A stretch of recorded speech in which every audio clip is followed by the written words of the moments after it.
gentleman sitting next to me, they have combined for 464 playoff games. Legs clocking in with 3 of those playoff games. Don't get start. Udonis Haslem bringing the rings, making sure the hardware. Beautiful. Kendrick Perkins, Danny Green. I'm Malika Andrews.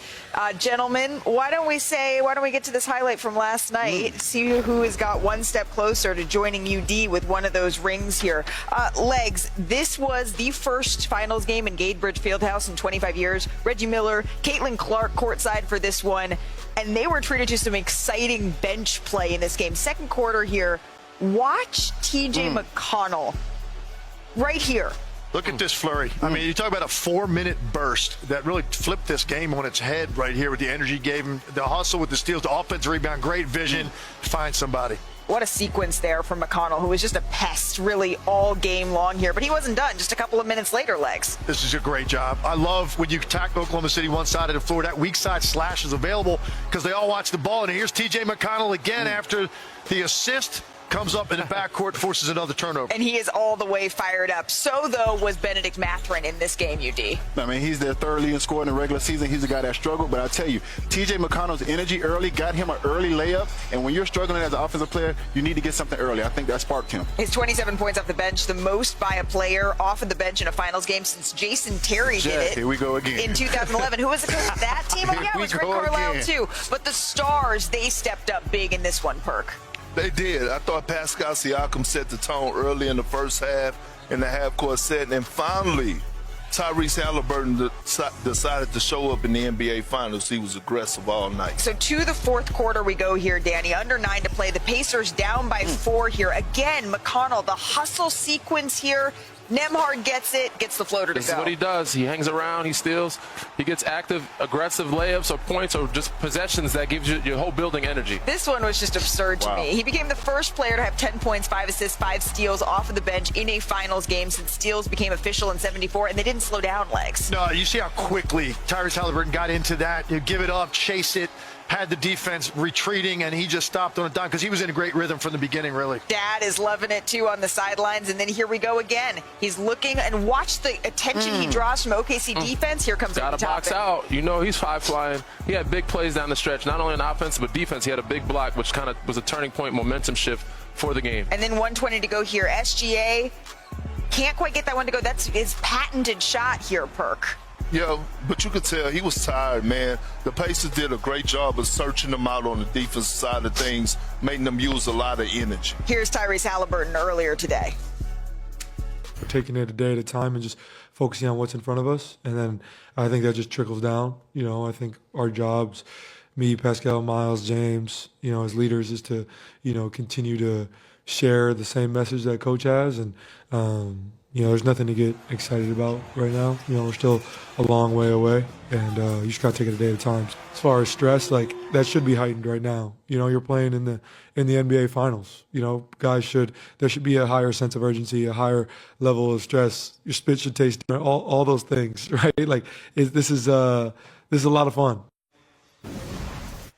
And it's a lot of fun to watch this Indiana Pacers team, the way that they were able to gel really from the jump here, Legs. How did they get this done? Yeah, he's smiling. He's happy. You know why? Because he got loose. He felt freedom. It looked more like the offense that we've come to know with Indiana Pacers. I just thought their intent early was exactly what we've been watching for the last 4 months. They made a determination to get earlier shots in the clock.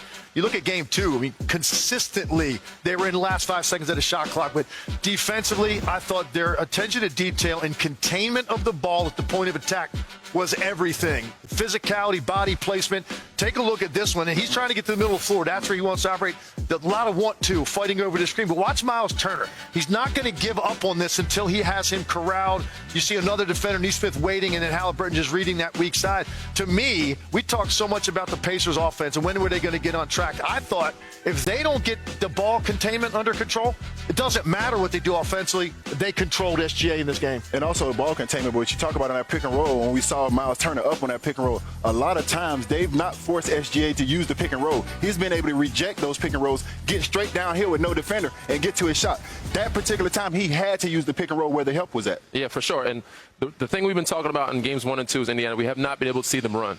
That's because they haven't gotten stops. Their defense was the initiator of their offense. They got a lot of easy ones, couple pick sixes, which gave the energy, the building energy, their team energy, and it trickled into their bench. Their bench was amazing last night. They pretty much won the game for them.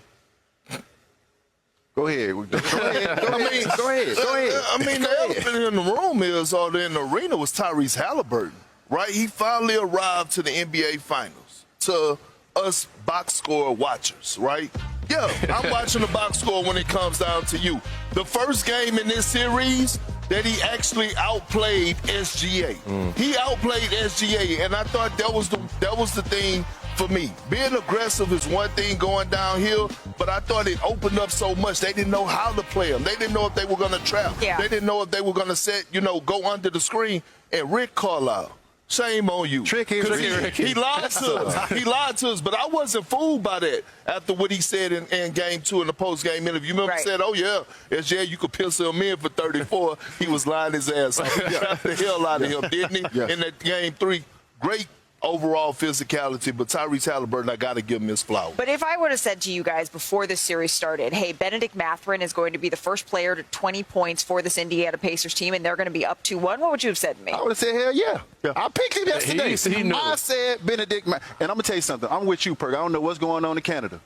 I don't know what's in the middle. They got something. I don't know what's going on in Canada. I'm trying to tell you. This is the guy who we've been looking for. He was their third leading scorer through the regular season, and people forgot about him. Yesterday, he got going from all 3 levels. He was able to hit the 3. And I'm telling you, when you're a scorer and you're struggling, an easy bucket by T.J. McConnell just to get you a layup means all the difference. And I think that really helped catapult him yesterday. And his mom and his sister came to the game, too. I think the family came. You're going to show out for your family. I think his whole playoffs turned at the end of the Knicks series. He had a 5-game stretch where he scored a total of 15 points in 5 playoff games, averaged 3 points a game. This guy averaged 17 in the regular season. People are wondering, has he lost confidence? Like, what's going on? He had a game at the end of the Knicks series. He got to the line 11 times, had 20 points in 16 minutes. He's been good to go ever since. And last night, he looked like the most comfortable offensive player on the floor. Yeah. He got into his rhythm. That mid-range was automatic. He hit a couple of threes and, again, got to the line 8 times. Offensively, clearly, this was a very comfortable team back at home. They know these Nets. Defensively, it was the best showing we've seen on Shai Gilgeous-Alexander, I think, so far in this series. 100%.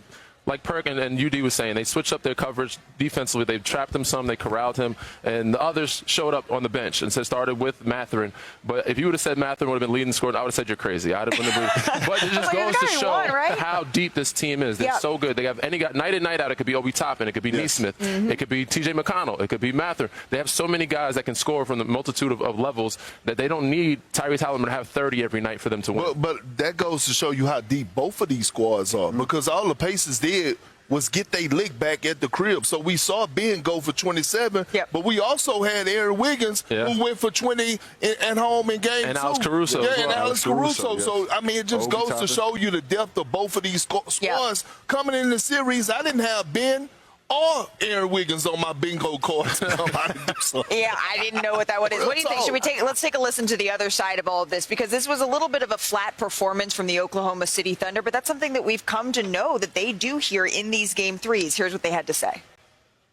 How much did you feel like those body blows made fatigue a factor? How can you mitigate that and try to fight through it, figuring they're going to take a similar approach?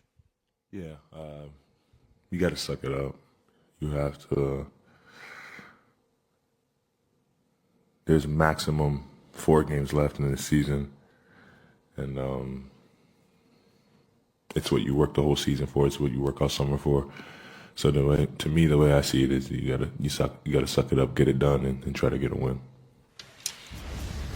So the Thunder were up 5 heading into the fourth quarter. After they went on that run, with SGA off of the floor. And I was kind of thinking, uh-oh. Yeah. But these are the games that behoove the Indiana Pacers, those tight games here, Perk. Do you think this is a missed opportunity for OKC? Absolutely not. They should be confident after this game. Okay. Think about, game 3 in the Denver series, game 3 in the Minnesota. They got smoked and stomped out. They were actually in this game.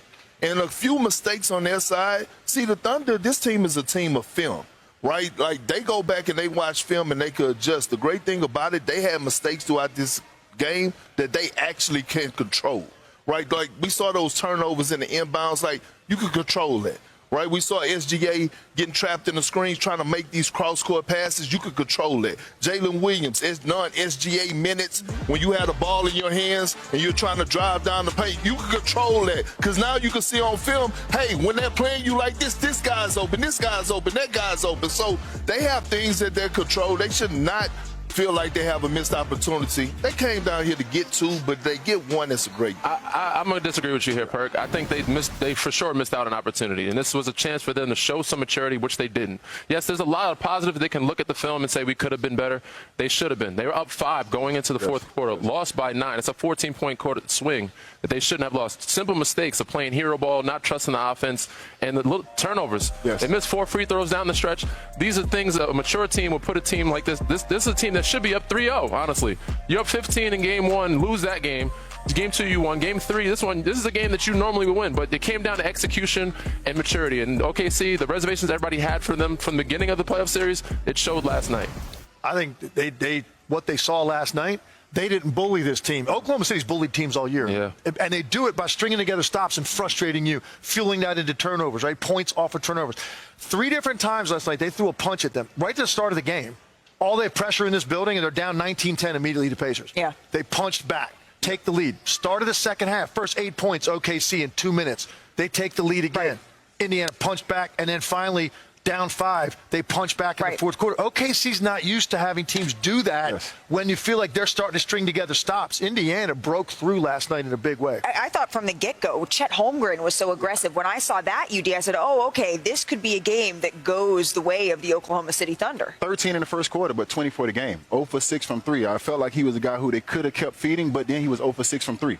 And Miles Turner came in and played good defense, so you got to give credit there. But like Danny said, there was a lot of hero ball going on. When you get in the paint, you got to spray to guys, different things like that. But I'll tell you, not only the offense, but the defense, not only the defense, but the offense they played on SGA. He was in every action. He was getting hit on every screen and everything, and that wears on you on a 48-minute game. Did he look tired to you down the stretch of this game?